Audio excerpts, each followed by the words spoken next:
Good morning students. ये हमारे matrix topic का दूसरा वीडियो है और इसका पहला वीडियो मैं पहले बना चुका हूं, थोड़ा सा लेट हो गया है। अब कोशिश की जाएगी कि डेली वीडियो आए। और पहले वीडियो में मैंने आपको मैट्रिक्स क्या होती है, एलिमेंट्स, रो, कॉलम और मैट्रिक्स का फॉर्मेशन, जब एलिमेंट का फार्मूला दिया होता है और टाइप ऑफ मैट्रिक्स, इतना पढ़ाया था। और दूसरा वीडियो देखने से पहले प्लीज पहला वीडियो जरूर देख लीजिएगा, जिससे आपको की बातों को लिंक करने में कोई दिक्कत ना आए। इसके अलावा मेरी ट्रिग्नोमेट्री क्लास 10th में मेरी ट्रिग्नोमेट्री की सीरीज चल रही है, जिसमें मेरे 5 वीडियो बन चुके हैं। और उसमें भी मैं ये कहना चाह रहा हूं कि जिसमें आइडेंटिटी और ट्रिग्नोमेट्री रेशियोज को मैंने लगभग पूरा पढ़ा दिया, एक आइडेंटिटी का वीडियो बचा है। तो लेकिन मैं इतना जरूर कहना चाहूंगा कि अगर आप आइडेंटिटी का वीडियो देख रहे हैं तो ट्रिग्नोमेट्रिक आइडेंटिटीज के पहले वीडियो से देखिए, रेशियोज का वीडियो देख रहे हैं तो पहले वीडियो से देखिए। ऐसे देखने से पूरी बातें आपको क्लियर हो जाएंगी। इसके अलावा हमारे चैनल पर, भरत सर क्लासेस के चैनल पर आपको कॉम्पिटिटिव मैथ, जो कि बाय अच्छे सर के द्वारा पढ़ाई जा रही है बहुत ही अच्छे तरीके से, उसको आप अगर आप तैयारी कर रहे हैं उसकी, या आप देख सकते हैं। अभी तो नंबर सिस्टम बढ़ाया जा रहा है, जो अमूमन सभी बच्चे देख सकते हैं जो तैयारी कर रहे हैं या जो क्लास 12th में है, उससे आपकी टर्मिनोलॉजी अच्छी हो जाएगी। और इसके अलावा हमारे वहाँ चेतराम सर आपको मिलते हैं, जो इंग्लिश आपको पढ़ाते हैं कॉम्पिटिटिव। वो आपको रेगुलर वीडियो नहीं दे पाएंगे, लेकिन हाँ वो अल्टरनेट आपको वीडियो प्रोवाइड कराएंगे। चलिए फिर शुरू करते हैं। तो हमारा पहला टॉपिक इसमें है इक्वलिटी ऑफ मैट्रिक्स, जिसे कहते हैं आवयवों की समानता। ठीक है, तो इसके लिए मैंने बताया कि दो मैट्रिक्स ए व बी तभी इक्वल होंगे, लिख लीजिए, तभी इक्वल होंगे जब नंबर 1 उनका ऑर्डर सेम हो और जब करस्पॉन्डिंग एलिमेंट सेम हो। तो मतलब ये बताया गया कि दो मैट्रिक्स ए और बी तभी इक्वल हो सकती हैं जब वो सेम ऑर्डर की हो। पहली शर्त क्या है, उनका सेम ऑर्डर होना चाहिए। दूसरी शर्त क्या है कि उनके करस्पॉन्डिंग एलिमेंट बराबर होने चाहिए। चलिए हम देख लेते हैं। वैसे कभी सेम करने के लिए सवाल नहीं आता, जैसे ये क्वेश्चन है, ये इक्वलिटी देखने के लिए इक्वल दिए जाते हैं, अननोन निकालने के लिए आता है। इक्वल कभी ये नहीं कहेगा कि इक्वल प्रूव करो, क्योंकि इक्वल वाले इक्वल दिखते हैं। जैसे आपको मैं दिखाता हूं, देखो जैसे ए आपका है 2 3 4 5 और बी भी आपका यही हो 2 3 4 5, तो आपको दिख नहीं रहा है। लेकिन हाँ, ये दोनों शर्तें मैं दिखा रहा हूं। अगर आप इसका ऑर्डर देखो तो इसमें 2 रो है, 2 कॉलम है, तो इसका ऑर्डर 2 क्रॉस 2। इसमें भी देखो 2 रो है, 2 कॉलम है, तो इसका ऑर्डर भी 2 क्रॉस 2। तो पहली शर्त मेरी फॉलो हो गई, ऑर्डर सेम होना चाहिए, तो ऑर्डर आपका सेम मिल गया। दूसरी शर्त मैंने बताई, करस्पॉन्डिंग एलिमेंट सेम होनी चाहिए। ये बोला ना, करस्पॉन्डिंग एलिमेंट क्या होने चाहिए, सेम होने चाहिए। तो देखो जैसे पहली रो पहले कॉलम, A11 का एलिमेंट इसमें 2 है, इसमें भी A11 का एलिमेंट क्या है, 2 है। और इसमें देखो A12 का एलिमेंट इसमें 3 है, इसमें भी A12 का एलिमेंट 3 है। और इसमें भी देखो A21 का एलिमेंट 4 है, इसमें भी A21 का एलिमेंट 4 है। और इसमें भी देखो A22 का एलिमेंट 5 है, और इसमें भी देखो A22 का एलिमेंट 5 है। तो हर करस्पॉन्डिंग एलिमेंट से, देखो मैंने सिंबल भी बना दिया है जिससे आपको दिख जाए, हर करस्पॉन्डिंग एलिमेंट सेम आ रहा है। अर्थात मैं ये कह सकता हूं कि ये दोनों मैट्रिसेस क्या हैं, इक्वल है। तो इक्वल तो आपको ऐसे दिख रहा था, इसलिए मैंने कहा इक्वल तो नहीं आएगा। Value of x and y, अब जैसे हमें निकालना है एक्स और वाई की वैल्यू, ये दो मैट्रिसेस इक्वल करके दे देंगे, मतलब ये इक्वल है। तो जब मैट्रिक्स इक्वल होती है तो इसमें देखो पहली शर्त क्या है, ऑर्डर सेम तो दिख ही रहा, नहीं तो आप कंपेयर नहीं कर पाओगे। दूसरी शर्त क्या है, आपको पता है कि इक्वल होने पर करस्पॉन्डिंग एलिमेंट क्या होते हैं, सेम होते हैं। तो हम क्या कर लेंगे, हम लिखेंगे on comparing corresponding element on both sides. अब हम दोनों तरफ करस्पॉन्डिंग एलिमेंट को क्या कर लेंगे, कंपेयर कर लेंगे। तो देखो ये A11 यहाँ x + 10 है, यहाँ कितना 3x + 4, तो ये दोनों क्या हो जाएंगे, बराबर हो जाएंगे। तो पहला मुझे मिलेगा x + 10 = 3x + 4। अब इसमें ट्रांसपोज कर दीजिए, 3x को उधर भेज दीजिए और 10 को इधर भेज देते हैं। तो हमारा हो जाएगा x - 3x = 4 - 10, this is 2x - 6, x = क्या आ गया, 3x। इसके बाद आता है दूसरा, हम कंपेयर कर लेते हैं। तो जैसे इसको कंपेयर कर लो इससे, या इसको इससे कर लो, तो इससे y निकल आएगा। तो यही कंपेयर कर लो, तो y square plus 2y equal to कितना आ गया, 3 आ गया। इस 3 को उधर भेज दो, तो y square plus 2y minus 3 equal to 0। अब यहाँ आपको पता है 3 1 जा 3 लग जाएगा, तो इसको y square 3y minus 3 equal to 0। अब इतना तो आपको पता ही होगा, आप क्वाड्रेटिक लगा के इसको सॉल्व करेंगे तो ये आ जाएगा y plus 3 and y minus 1 equal to 0। तो इससे y की वैल्यू मिल जाएंगी -3 एंड 1। तो इस तरह हमारा x और y की वैल्यू निकल आती है।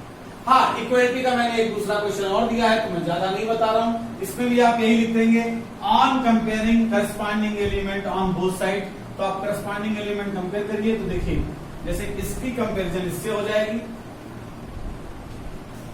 हाँ इसकी कंपेरिजन आपकी इससे हो जाएगी।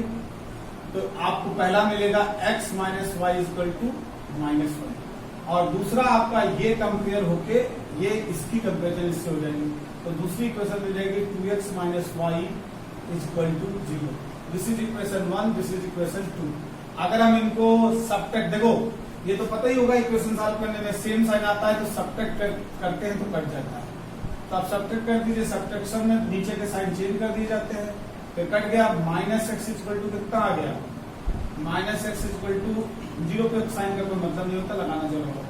-1 आया तो x इक्वल टू कितना आ गया, 1 आ गया। अब ये x की वैल्यू आप चाहे यहाँ रख दीजिए, चाहे पहले में रख दीजिए, चाहे दूसरे में रख दीजिए, तो y निकल आएगा। तो रख देते फर्स्ट में, तो क्या होगा 1 माइनस वाई इक्वल टू -1। तो ये 1 इधर भेज दो, तो 1 प्लस 1 इक्वल टू वाई, तो 2 इक्वल टू क्या गया, y। तो इस प्रकार आपका y कितना आ गया, 2 आ गया। इसके बाद आता है addition of matrix, addition of matrix और सब्ट्रैक्शन ऑफ मैट्रिक्स, मतलब आव्यूहों का योग या आव्यूहों का अंतर। कैसे जोड़ते हैं, कैसे घटाते हैं। तो लिखा is defined only when order is same. ये तभी संभव होगा जब उनके ऑर्डर सेम होंगे। इसमें क्यों इतना देखना, सेम ऑर्डर के मैट्रिसेस है तो उनको आप ऐड भी कर सकते हो और सब्ट्रैक्ट भी कर सकते हो। आप पूछो हाउ, तो फिर कैसे ऐड करेंगे, तो आप लेट कर लीजिए ए बी मैट्रिक्स कुछ भी। तो जैसे हमें a प्लस बी ऐड करना है, तो ए आप कुछ भी ले लीजिए, मैं केवल आपको दिखा रहा हूँ कि ऐड करना कोई बहुत बड़ा काम नहीं है। करस्पॉन्डिंग एलिमेंट जोड़ दिया, जैसे एक मैट्रिक्स बना ली 2 -3 -1 4। दूसरी मैट्रिक्स मुझे मिली, ये मैट्रिक्स ए है, दूसरी मैंने ले ली 0 3 5 -10। अब मुझे इनको ऐड करना है, तो ऐड करने में बस ये है कि पहली बात तो ये बताया गया एडिशन ऑफ और subtraction of matrix is defined only when order is same. जब उनके ऑर्डर सेम होंगे तभी दो मैट्रिसेस को आप ऐड और सब्ट्रैक्ट कर सकते हो। अब बात आती है कि ऐड सब्ट्रैक्ट करने के लिए करना क्या है, तो हम ये भी बता दे रहे हैं एडिशन और सब्ट्रैक्शन के लिए करस्पॉन्डिंग एलिमेंट में ही ऑपरेशन लगेगा। जैसे ये इसमें ऐड होगा, ये इसमें ऐड होगा, ये इसमें ऐड होगा, ये इसमें ऐड होगा। तो ऐड करिए तो हो जाएगा 2 + 0 -3 + 3 -1 + 5 और 4 -10। और अगर हम इसे ऐड करेंगे तो हमारा कितना आ जाएगा मेरा 2 0, ये -1 है, ये 4 आ गया और ये -6 आ जाता है। तो इस प्रकार से ये एडिशन आपका निकल आएगा। ठीक है, एडिशन। इसी तरह सब्ट्रैक्शन अगर करना होगा तो यहाँ माइनस लग जाएगा। तो अगर हम यहाँ माइनस लगाएंगे, सब्ट्रैक्शन हम करना हम बता दे रहे हैं, तो यहाँ भी आपका माइनस लग जाएगा। जब ये माइनस हो जाएगा तो इसके, अब देखो सब्ट्रैक्शन का मतलब दिस माइनस दिस, तो 2 माइनस क्या हो जाएगा, 0 हो जाएगा, -3 -3 हो जाएगा, और -1 -5 हो जाएगा, और 4 माइनस प्लस हो जाएगा, तो ये +10 हो जाएगा। तो आंसर आपका कुछ इस तरह आएगा। पहला निकल के आएगा 2, दूसरा निकल गया -6, तीसरा निकल गया -6 और चौथा निकल के आएगा 14।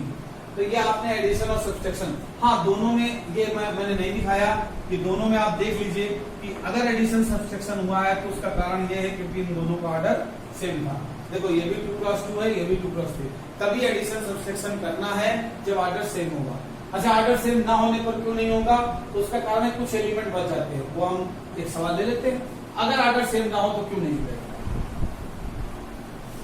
तो आप देख लीजिए। जैसे अगर हम इसको ले लेते 2 3 4 और 2 -2 -1 और 3, और इसको ले लेते हैं 2 3 और 4 5।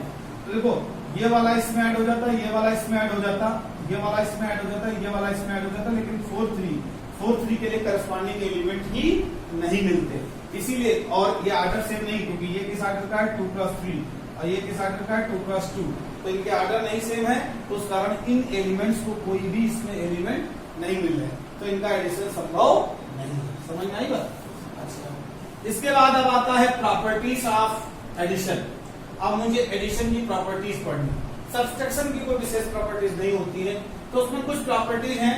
ये प्रॉपर्टीज आपको सेट्स में भी पढ़ाई जाती हैं और सेट्स में भी पढ़ाई जाती हैं, और छोटी शुरुआत की जब मैथ पढ़ी होगी तब भी आपको बताई गई होगी, शायद 6 7 8 में आपने सुना हो ऐसे नाम, और आपको हायर क्लासेस में बीएससी उससी में भी पढ़नी होगी, तो आप इनका मीनिंग जरूर समझिए।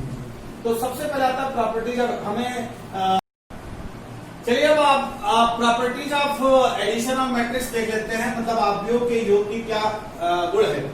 तो अच्छा देखो, एडिशन ऑफ मैट्रिक्स ये एक ऑपरेशन है मैट्रिक्स का, ऐसे मल्टीप्लिकेशन ऑफ मैट्रिक्स होगा ये ऑपरेशन है। तो पहला आप जानिए addition, multiplication, subtraction and division, और जो भी कहते हो आप, जैसे सेट में जाते हो इंटरसेक्शन, यूनियन, इन सबका अगर जनरल वर्ड लिया जाए तो ये दीज आर ऑपरेशंस बिटवीन फला फला। अब वो जो भी हो, जैसे सेट्स के बीच में करो तो बिटवीन सेट्स, नंबर्स के बीच में बिटवीन नंबर्स, मैट्रिसेस के बीच में करो तो बिटवीन मैट्रिसेस। अब वो आप ऑपरेशन का नाम बोलते हो तो वो आप वही बोल देते हो, जैसे intersection of sets, union of sets, addition of 2 numbers, multiplication of 2 numbers, these are operations. ये नंबर्स में भी होता है, सेट्स में भी होता है, मैट्रिक्स में भी होता है, तो हम इसे ऑपरेशन ही पढ़ेंगे, ये कोई ऑपरेशन है। इससे मैं तुम्हें जनरलाइज इनका मतलब बताता हूँ। ये वर्ड आपको, ये जितने 4 वर्ड लिखे हैं, ये चारों वर्ड आपको 3-4 जगह मिलेंगे, तो पहले आप इन वर्ड्स के बारे में थोड़ा सा समझ लें। तो पहला वर्ड आता है कम्यूटेटिविटी, जिसे क्रम विनिमयता कहते हैं। इसका मतलब होता है उल्टा सीधा एक समान। अब इसका मतलब समझो, जब किसी का ऑपरेशन करने पर, चाहे इधर से करो चाहे उधर से करो, ऑपरेशन करने के बाद फाइनल रिजल्ट अगर दोनों तरीके से बराबर आता है तो वो कम्यूटेटिव कहलाता है। तो आप जान लीजिए कि एडिशन ऑफ मैट्रिक्स जो होती है इज कम्यूटेटिव। आव्यूह का योग क्रम विनिमय होता है। इसमें चाहे आव्यूह ए को, मैट्रिक्स ए को मैट्रिक्स बी में जोड़ो, चाहे बी को ए में जोड़ो, आपको रिजल्ट बराबर मिलता है। इसी तरह मैं आपको याद दिला देता हूं, फर्स्ट ईयर क्लास में आपने डॉट प्रोडक्ट जैसे पढ़ा होगा फिजिक्स में, तो आपको बताया गया होगा dot product is commutative. A dot B को बी डॉट ए भी लिख सकते हैं, मैं याद दिला रहा हूं। फिर आता एसोसिएटिविटी, इसे सहचारिता कहते हैं, वैसे ज्यादा यूज नहीं होती है। सहचारिता का मतलब होता है साथी बदलना। क्या मतलब होता है इसका? साथी बदलना, साथी बदलना, साथी बदलना। जैसे मैं तुम्हें दिखा रहा हूं, अच्छा पहले ए बी मैट्रिक्स को ऐड किया जा रहा था, फिर सी को ऐड किया जा रहा है, बाद में क्या किया, पहले बीसी को जोड़ा गया, देन ए में ऐड किया गया। तो मतलब पहले ए बी साथी थे, बाद में बीसी साथी हो गए, साथी बदल गए। तो ऐसा, अब तो वही बात कहा गया। तो आपको यह बताया गया कि एडिशन ऑफ मैट्रिक्स जो होती है वो एसोसिएटिव होती है, मतलब आप ऐसा करोगे तो रिजल्ट दोनों तरफ से बराबर आएंगे। आपको एडिशन, और ये भी जान लो, एडिशन में आपको पता है चाहे 2 + 3 जोड़ो, चाहे 3 + 2 जोड़ो, क्रम में भी होता, ऐसे भी कर लो। यहाँ भी आपको पता है कि ऐसा करने पर ये रिजल्ट प्राप्त होगा, चाहे ए बी को जोड़ के सी में जोड़ो, चाहे बीसी को जोड़ के ए में जोड़ो। अच्छा एक बात और जान लो, एडिशन तो कम्यूटेटिव और एसोसिएटिव होता है, बट सब्सट्रैक्शन नहीं होता है, ठीक है। मल्टीप्लिकेशन भी होता है, वो अभी आगे पढ़ेंगे। फिर आता है एग्जिस्टेंस ऑफ आइडेंटिटी। तो पहले मैं तुम्हें बता देता हूँ तत्समक की विद्यमानता या अस्तित्वता। तत्समक का जो विद्यमान, मतलब तत्समक होगा कि नहीं, विद्यमान है कि नहीं। तो पहले तो जानो, हाँ तो मैं बताता हूं कि एडिशन का जो, एडिशन के लिए जो आइडेंटिटी होती है वो नल होता है, जीरो, नल मैट्रिक्स, शून्य भी होता है। वैसे भी जान लो एडिशन के लिए जो आइडेंटिटी होती है वो जीरो होती है, क्योंकि आइडेंटिटी की डिफिनेशन क्या है? आइडेंटिटी वो चीज होती है जिसे किसी के साथ ऑपरेशन करने पर वही मिले। आइडेंटिटी वो चीज होती है जिसे किसी के साथ ऑपरेशन करने पर वही चीज मिल जाती है, आइडेंटिटी का कोई इफेक्ट नहीं पड़ता। और मैं पता एडिशन में जीरो ही ऐसा व्यक्ति है, जीरो को किसी के साथ ऐड किया जाए वो वही देगा। इसीलिए आप जान लीजिए एग्जिस्टेंस ऑफ आइडेंटिटी कि एडिशन ऑफ मैट्रिक्स के लिए आइडेंटिटी क्या होगी? शून्य। याद करिए एडिशन ऑफ मैट्रिक्स के लिए आइडेंटिटी क्या है? शून्य, नल मैट्रिक्स। नल मैट्रिक्स जो है it is the identity of addition of matrix, ठीक। और वही मैंने लिख दिया है, एक ऐसी, मैंने डिफिनेशन लिखी है, एक ऐसी मैट्रिक्स जो किसी मैट्रिक्स के साथ ऑपरेशन करने पर वही मैट्रिक्स दे, उसे हम क्या कहते हैं, आइडेंटिटी मैट्रिक्स। अब आता है एग्जिस्टेंस ऑफ इनवर्स। इनवर्स क्या होता है?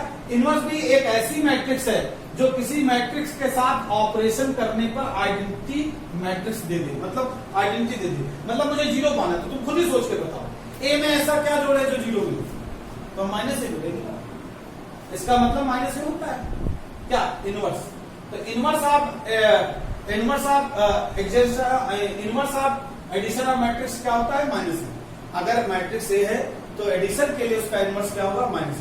अच्छा, मल्टीप्लिकेशन में बदल जाएगा, मल्टीप्लिकेशन के लिए रूल अलग पड़ेगा, ठीक है। तो फिर इसके आगे की बात, चलिए फिर अब आगे का टॉपिक देखते हैं, स्केलर मल्टीप्लिकेशन, अदिश गुणन। अदिश गुणन क्या होता है, तो मैंने देखो लिखा है कि जब किसी मैट्रिक्स को किसी स्केलर से मल्टीप्लाई किया जाए तो हम, अगर किसी मैट्रिक्स को किसी स्केलर से मल्टीप्लाई करने को कहता है तो आपको करना क्या है, तो लिखा तो हमें क्या करना होगा, तो हमें मैट्रिक्स के सभी एलिमेंट को क्या करना होगा, सभी एलिमेंट को स्केलर से मल्टीप्लाई कर देना। बस ये तीन बातें याद करना है, सारे एलिमेंट को स्केलर से मल्टीप्लाई कर देना है। तुरंत देख लेते हैं क्वेश्चन। जैसे मान लो मैंने तुम्हें एक मैट्रिक्स दे दी, ए बराबर 2 4 3 5। मैं बिल्कुल इजी कहता हूँ, कोई नंबर दो। मान लो मैंने आपसे पूछ लिया कि -2a निकालो, तो -2a का मतलब 2 आगे लग जाएगा इस मैट्रिक्स के आगे, तो 2 4 3 5, और उसके बाद इस 2 की -2 आगे लगेगा, और फिर इस -2 से हर एलिमेंट को मल्टीप्लाई होगा, -2 into 2, -2 into 4, -2 into 3, -2 into 5। तो ये आपका कितना आएगा, -4, -8, -6, -10। This is final answer. तो ये आपका हो गया स्केलर मल्टीप्लिकेशन। स्केलर मल्टीप्लिकेशन के बारे में आप जानेंगे।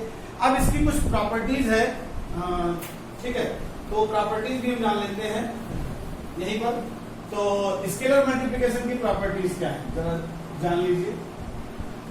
तो पहली प्रॉपर्टी इसकी है कि अगर जैसे ये लिखा है के, और मान लो दो मैट्रिक्स ए बी है, तो आप इसको खोल सकते हो, के प्लस के बी। मतलब चाहे आप दो मैट्रिक्स जोड़ के गुणा करिए और चाहे पहले गुणा कर लीजिए बाद में जोड़िए, रिजल्ट बराबर आएगा।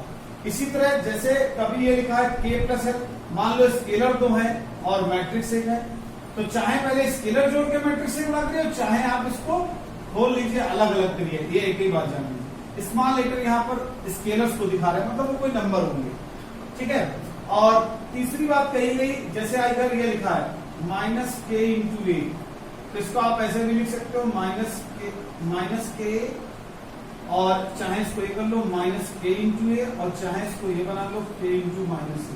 ये दो तीन प्रॉपर्टी कभी यूज हो जाए, कोई ज्यादा यूज नहीं, लेकिन आप पढ़ना चाहिए और मीनिंग जाननी चाहिए। इन सबका भावार्थ जरूर समझे। मैथ में भावार्थ बहुत इंपॉर्टेंट है, और मैथ में लोग भाव को नहीं समझते, इस वजह से दिक्कत आती है। अब आता है, चूंकि मैंने एडिशन, सब्सट्रैक्शन और स्केलर मल्टीप्लिकेशन तीनों पढ़ लिए हैं, तो इन तीनों से रिलेटेड एक क्वेश्चन मैं बना रहा हूं। तो देखो, जैसे मैंने आपको दे दिया ए ये है, बी ये है, सी है, ये तीनों मैट्रिक्स दी हुई है, और मैं आपसे पूछ लूं, जैसे मैंने पूछा फाइंड, कुछ भी पूछ लो, तो मैंने पूछा फाइंड 2a - 3b + 4c। तो अब मुझे ये निकालना है, तो मैं सारी मैट्रिक्स उठा के रख दूंगा। 2 a की जगह -1 0 2, 3 1 4, -3 0 -2 5, 1 -3 1। छोटा हो जाता है मुझसे थोड़ा सा। 4 8 -5 2 6 0 -4। हाँ ठीक है, तो वो वही उतारा गया है। अब पहले आप स्केलर मल्टीप्लिकेशन कर लीजिए, तो क्या हो जाएगा, देखिए यहाँ हो जाएगा -2 0 2 2 जा 4 3 2 जा 6 3 1 जा 2 1 जा 2 4 2 4 जा 8। इसमें करिए 3 0 0, माइनस बाहर ही रख लीजिए, 3 से मल्टीप्लाई कर दीजिएगा, और यहाँ कितना हो जाएगा -6 15 3 9 3। इसकी 4 से कर दीजिए, 4 1 जा 4 4 5 जा 20, और 4 4 4 2 जा 8 4 6 जा 24, 4 0 0, 4 4 जा 16। ये आपकी मल्टीप्लाई हो गई। इसको स्केलर मल्टीप्लिकेशन 2 था तो सारे एलिमेंट को 2 से कर दिया, ये था। अब ये एडिशन है, तो एडिशन में देख लो सबका आर्डर सेम है, इसलिए एडिशन और सब्सट्रैक्शन हम कर सकते हैं। देखो सब 2 क्रॉस 3 की मैट्रिक्स है, ये भी देखो 2 क्रॉस 3 की है, ये भी देखो 2 क्रॉस 3 की मैट्रिक्स है, ये भी देखो 2 क्रॉस 3 की मैट्रिक्स है। मतलब आप चेक कर सकते हो, उसे पता चल जाता है। जब शक्लें एक जैसी दिखे तो आप ऐड कर सकते हो, बस करस्पॉन्डिंग एलिमेंट करना विद साइन बीच का लेते हुए। तो देखो कैसे ऐड करेंगे, देखो -2 -0 और प्लस का 6, ठीक। फिर इसमें आओ 0, ये माइनस माइनस क्या हो गया, प्लस का 6 और माइनस का 20। फिर आ जाओ 4 4 माइनस का 15 और प्लस का 8, और फिर क्या आएगा 6 माइनस का 3 और प्लस का 24। फिर क्या आएगा 2 माइनस का 9 और प्लस का 0। फिर क्या है 8 माइनस का 3 एंड माइनस का 16। अब आप इसको ऐड कर लीजिएगा, जो आता है वही फाइनल आंसर। मैट्रिक्स में बड़ा ब्रैकेट बनता है, तो जैसे फाइनल आंसर क्या आएगा 2 और माइनस का 14, और यहाँ आ जाएगा आपका 8 4 12 है, माइनस का 3 आ गया, और यहाँ आ जाएगा आपका 3 घट गया 21 और 6 27 आ जाएगा। यहाँ का -7 आ जाएगा, यहाँ 8 11 माइनस का 11 आ जाएगा। ये आपका फाइनल आंसर हो जाता है। तो आप समझ गए कि एडिशन, सब्सट्रैक्शन और स्केलर मल्टीप्लिकेशन, इनको मिला के क्वेश्चन बनाए। Addition, subtraction and scalar multiplication को मिला के एक क्वेश्चन बना। अब इसके बाद आता है मल्टीप्लिकेशन ऑफ मैट्रिसेस। अब आता है आव्यूह की गुणा, मतलब एक मैट्रिक्स की एक मैट्रिक्स से गुणा करनी है। तो इसके लिए शर्त है कि जब ये बोला गया कि जब दो मैट्रिक्स ये है, एक मैट्रिक्स ये है, कैपिटल लिख रहे हैं, मैट्रिक्स को दिखाना, ये उनके आर्डर को दिखा रहा है, नीचे आर्डर लिखा रहता है। तो एक आगे जब मैट्रिक्स ए की मल्टीप्लाई मैट्रिक्स बी की जाती है, तो पहले मैट्रिक्स का कॉलम, यदि पहले मैट्रिक्स का कॉलम दूसरे मैट्रिक्स के रो के बराबर होगी, तो आप कह सकते हो मल्टीप्लिकेशन क्या होगी, संभव होगी, तभी मल्टीप्लिकेशन होगा, अन्यथा मल्टीप्लिकेशन नहीं होगा। तो ये शर्त है मल्टीप्लिकेशन की। क्या बताया कि अगर दो मैट्रिसेस की आपस में मल्टीप्लाई हो रही है, तो पहले मैट्रिक्स की कॉलम दूसरे मैट्रिक्स की रो जब बराबर होगी, तभी मल्टीप्लिकेशन संभव होगा। अब देख लीजिए, पहले का कॉलम दूसरे की रो पीपी है, ये बराबर है, इसीलिए मैट्रिक्स का मल्टीप्लिकेशन। और फिर आता है आफ्टर मल्टीप्लिकेशन, क्या आएगा, ये आफ्टर मल्टीप्लिकेशन निकलता है। आफ्टर मल्टीप्लिकेशन आपका जो ए बी निकलेगा वो किस ऑर्डर का होगा, तो इसका जो बच जाता है उसी को हटा दो, इसका रो बचेगा तो m और इसका कॉलम बचता है n। तो फाइनल जो बनेगी वो बचे हुए से जो ऑर्डर बनेगा वो बनेगा। अब आती है इसकी प्रॉपर्टीज। तो प्रॉपर्टीज में कहा गया, प्रॉपर्टीज एडिशन से मैच करती हैं। बस पहली प्रॉपर्टी थोड़ा सा खतरनाक हो गई कि multiplication of matrices is not commutative. ये थोड़ा कंफ्यूजन करता है। अभी जैसे मैंने आपको ये पता होगा, अब आप ये कह सकते हो कि नंबर में तो ऐसा होता है सर, 2 into 3 भी होता है और 3 into 2। तो वो हम आपको जब एग्जांपल पढ़ाएंगे तो मैं बताऊंगा कि ऐसा क्यों हुआ। लेकिन मैट्रिसेस का जो मल्टीप्लिकेशन है, ये it is not necessary commutative. Commutative compulsory है, कोई जरूरी नहीं होता है। ऐसा नहीं कि हमेशा नहीं होता है, कुछ जगहों पर होता है और कुछ जगहों पर नहीं होता है। हाँ, एसोसिएटिव होता है, ये भी साथी बदलने पर कोई फर्क नहीं पड़ेगा। बाकी बताए गए इस रिजल्ट को याद करिए, इसका मीनिंग याद करिए। बाकी कहीं विशेष यूज इंटर में नहीं मिलेगा सवाल में, लेकिन हाँ ये है कि मीनिंग नहीं पढ़ते तो आगे बहुत दिक्कत होगी। और कहीं कोई टेक्निकल सवाल आएगा तो कहीं यूज भी हो सकता है, और मेन बात इसकी मीनिंग नहीं पढ़ने से ही सारा काम बिगड़ जाता है। फिर आता है डिस्ट्रीब्यूटिव ओवर एडिशन। अब जानते हो ये मल्टीप्लिकेशन को एडिशन पर डिस्ट्रीब्यूट किया। डिस्ट्रीब्यूट का मतलब है फैला दिया गया। जैसे देखो लिखा a इंटू बी प्लस सी, तो आप इसे खोल सकते हो a b इंटू ए सी। लेकिन बस ये जानो, अब तुम्हें लगता होगा ये बात तो हम जानते हैं, जानने की बात नहीं है, ये आप ये जानो कि ये काम अब हम मैट्रिक्स में कर सकते हैं। कभी मैट्रिक्स में ऐसे गुणा करके लिखा है तो आप उसे खोल सकते हो। आप जानते हो वो नंबर में जानते हो, अलजेब्रा में जानते हो, लेकिन आप मैट्रिक्स में नहीं जानते। मैट्रिक्स आपने पढ़ी नहीं, इससे पहले जाने कैसे? तो जो जानते हो वो मैट्रिक्स के बारे में नहीं जानते हो, आप नंबर्स के बारे में। अब ये जानो कि ऐसा काम हम मैट्रिक्स में भी कर सकते हो। और वही बात इसमें भी ब्रैकेट खोल सकते हो, समझ में आया? मतलब ये कॉमन चीजें हैं, लेकिन ये आप चलिए तो यहाँ पर अपनी वीडियो को समाप्त करते हैं। इसका सवाल थोड़ा सा बहुत लंबी होता है तो हम कल बताएंगे आपको, नेक्स्ट वीडियो में आपको बताया जाएगा। और इंटर वाले बच्चे जो कि हमारे कांटेक्ट में सबसे ज्यादा रहते हैं, तो उनसे हमारी रिक्वेस्ट यही कि हमारे वीडियो को सीक्वेंस वाइज से देखें शुरू से, और सारे वीडियो को सीक्वेंस वाइज से देखें और लाइक करें, शेयर करें और कमेंट करें, और कमेंट करके हमको भी बताएं कि क्या कमियां हैं और कौन सी चीजें उन्हें जाननी है, और जल्दी से जल्दी उन्हें पूरा सिलेबस प्रोवाइड करने की व्यवस्था की जाएगी। Thank you.